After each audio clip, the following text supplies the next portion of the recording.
What's up, YouTube? This is Xander Rose, and today we're going to be reviewing Shambhala Music Festival, and I'm going to give you guys, my thoughts, how it was going for the first time this year, and whether or not I think it's worth the price tag. So I'll see you after the intro.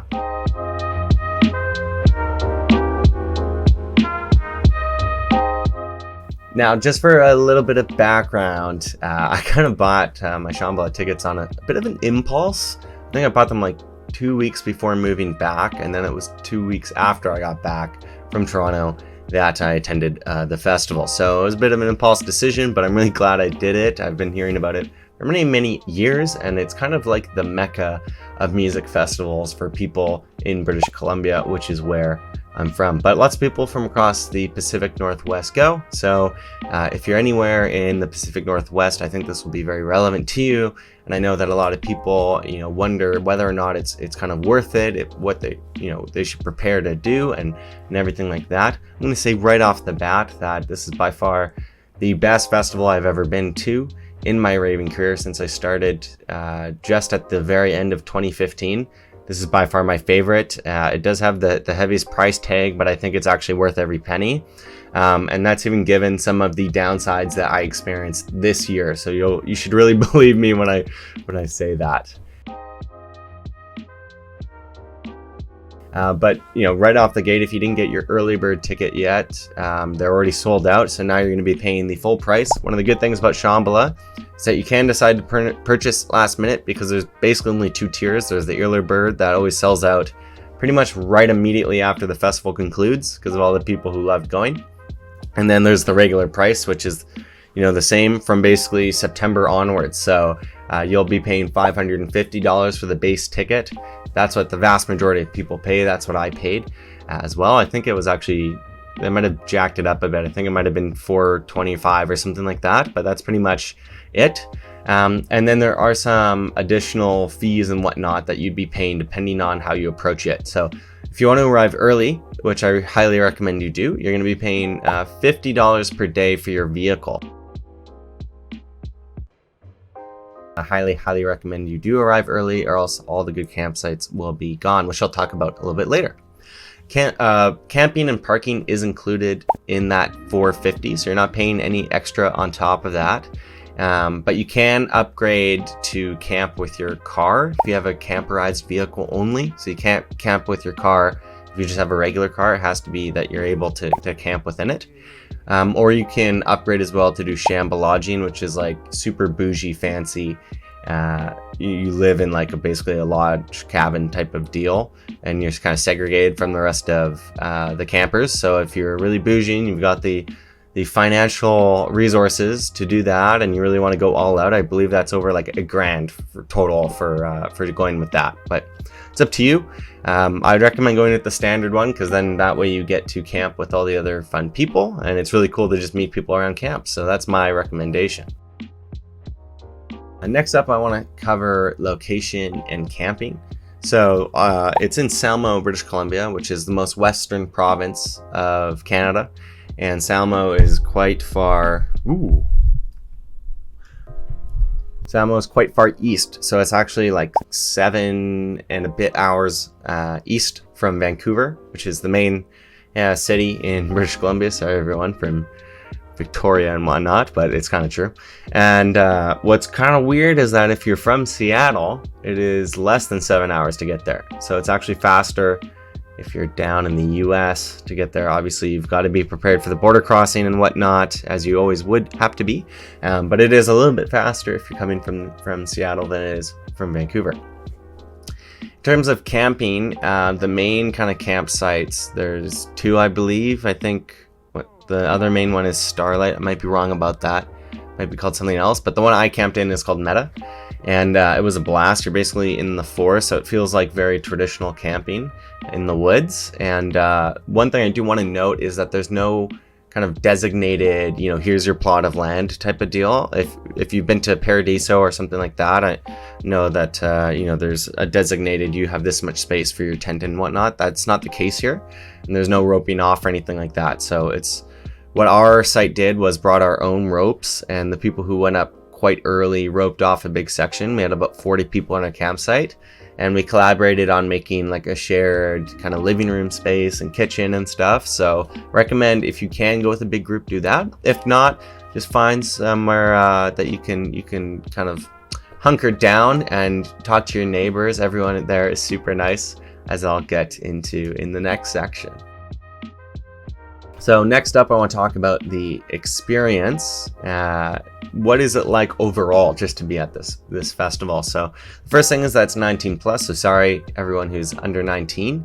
But they really just do this to make sure that the crowd is all adults with mostly fully formed brains who are able to experience the festival in a mature way.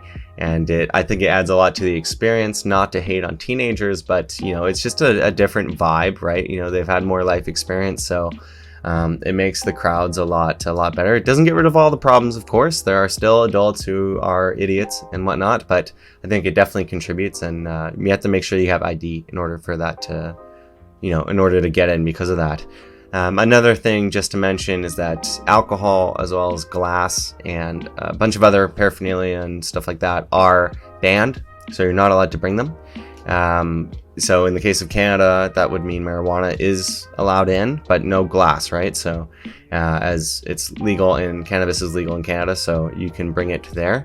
But you're not allowed any glass paraphernalia that you would be smoking cannabis out of, and anything else that's made of glass, basically. So mirrors, anything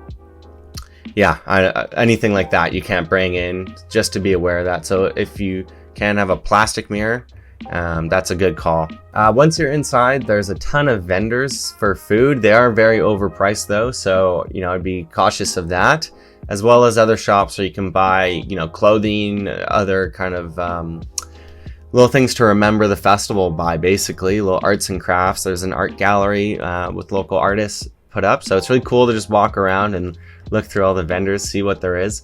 This year especially, it rained really heavily, so they were selling rain ponchos basically. And that kind of leads into the next point I want to make, which is this year it rained super heavily, which not a lot of people were expecting, and it made it very muddy. So bringing rain boots and rain resistance waterproof jackets was really important. Making sure that you were properly equipped in terms of your clothing. As well, like I mentioned, the food inside of the venue of downtown Shambhala is really pricey. So I can't stress this enough, but come over prepared. Even though I decided last minute, I had a lot of experience with these kind of camping festivals, so I knew bring more food than you think you'll need. Bring a mixture of, if someone in your camp has cooking utensils and that ability, bring that food. Bring things that won't perish. Bring a big enough cooler that you can keep everything cool, and don't waste the space on something like alcohol, which is great because it's banned here, so you don't have to worry about that regardless. And just make sure that you're way over prepared. I brought a ton of Cliff bars, protein shakes, things like that, to make sure my energy was really good, because obviously you're dancing all day, you're in the sun all day, so you're going to be sweating a lot, and I usually lose a lot of weight at these things. So for me, it's important for my nutrition, for my health, to be eating a lot. In general, I would just say, it's the best experience I've ever had at a festival. The people are just so nice. It was the best crowd I've ever seen, just random strangers. It was incredible. I didn't meet a single person who was like mean or rude, or, just when you go to certain festivals and people are just being dickheads, it just didn't exist here. So I can't stress enough how awesome that part of it was. Now, finally, moving on to the music and the stages. This, I would actually consider the least important part of this festival, but obviously it's important overall. There's a lot of stages. There's 6 stages in total, and there's also non-official stages happening in the campsite grounds of people, especially at the camperized vehicle section. The stages are not genre specific for the most part, except for 2 exceptions. So the living room is mostly going to be house music and just different genres of house music throughout the weekend. And then the village is mostly bass music, I believe. I didn't really go there very much, but from my impression of the lineup from the app each day is that it's mostly dubstep, rhythm, those bass heavy genres.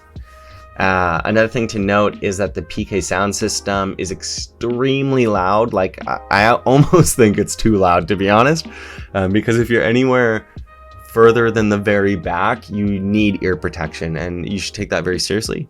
Let me grab mine so I can show you what brand I have.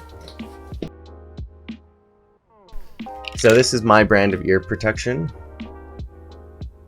Etymotic, and basically it's little earbuds that you put in, and they do their best to make sure they look like this. They do their best with this kind of triple cone design to make sure that it's reducing all of the frequencies at the same amount of gain. You know, most of you guys who watch my channel are obviously producers, so you'll get that, you know, you wouldn't want it to sound like there's almost a low pass filter, right? Which would be kind of those foamy ones. I actually keep these on my USB keychain, and I do that because when I'm at the club as well, I want my ear protection handy. They sell them there, but they're not the highest quality, so I'd recommend getting something like this beforehand. I'm not super crazy about this brand. I think I might need to upgrade to a different one. I'm not being paid for them or anything to be in this video, because like I said, I don't even think that they're the best out there, and I might actually upgrade myself. So you do need to get them though. You definitely do need to get them. I found with these, I felt bad where I wanted to hear what the music was meant to sound like, so I'd peek them out for a couple seconds, listen to the music, and then realize my ears were going to explode if I did, so put them back in. But yeah, let's get into the actual stages. So first is the amphitheater. This one is just like it sounds. It's like any other amphitheater. If you're from Vancouver, like the Peony Amphitheater, it's got kind of, well, I'll show you, throw up a picture of it and you'll see what it looks like. But it's kind of a cool design. It was a good place to chill out. It's very central. It's kind of smack dab in the middle of downtown Shambhala, so it's good. You can go from pretty much anywhere else from there. It does get the most annoying though in terms of people's totems and stuff. I found it got a little too crowded, especially on the pre-party day, where it was a lot of more local acts. It was a bit too crowded. Next is the Fractal Forest. Now I'd say this is kind of the Wook stage, and not because of the music that's playing, but just the way that it's designed. It's got massive Star Wars kind of emblems everywhere, and because of the rain, this just became a straight up swamp, which was too bad. It kind of ruined the experience of just Fractal Forest for me. The rain, it was just a mess. I mean, it was funny, and I'm in good spirits about it, but man, was that an experience. So it has some of the coolest design though, and it had some of the best acts that I'll talk about in a bit. It had Silk City, so there you go.